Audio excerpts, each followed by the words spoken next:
Jane Farrell. I'm the Director of Surf Stars Community Jobs Alliance. I've been doing this work for nearly 11 years, and my work is specifically around supporting and assisting and informing multicultural women in their steps to find work. Prior to that, I was a union official for a long time, so things around employment, labour rights, discrimination, unfairness, and also career pathing, understanding the steps you need to take to work, that's my specialty. Employers have to follow the rules and the laws that are set down by governments and so forth. And these things include not just your wages, the superannuation, laws around discrimination, racism, sexual harassment, etc. These are legal requirements. The employer is aware and has to be aware. They can't argue that they did not know.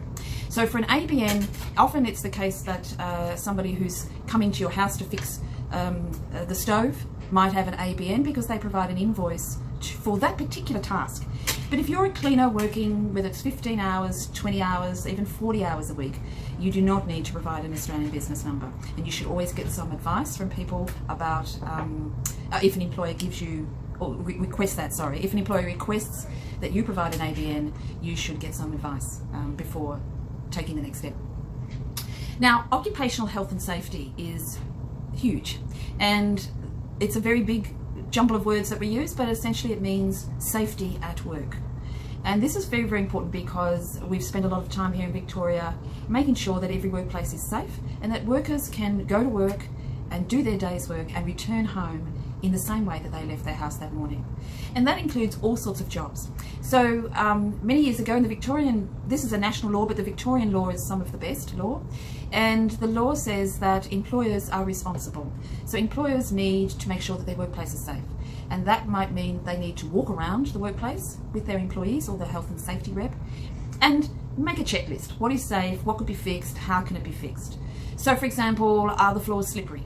If they're slippery and people can fall over, what do we do to make sure that they're not? And there's a couple of things that people can do, whether it be engineering, so make scratch marks on tiles, or to buy a non-slip mat. Also, what shoes are the workers wearing? How fast are people walking? It's common sense.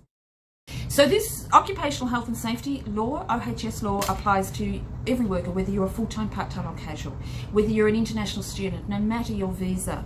It is any person that is working. These laws apply to, and no one can tell you any different to that. And every employer needs to make sure they're on top of any changes in that law, and sometimes that law will grow and change as we have more accidents around. So if you work in construction, then people need to wear personal protective equipment, high-vis shirts and trousers and so forth, glasses, hard hats. The Stepping Up to the Workforce program is brought to you by the Victorian Immigrant and Refugee Women's Coalition, with the support of the Victorian Government. VIRWC, a safe, inclusive and welcoming space for multicultural women around Victoria. Join us.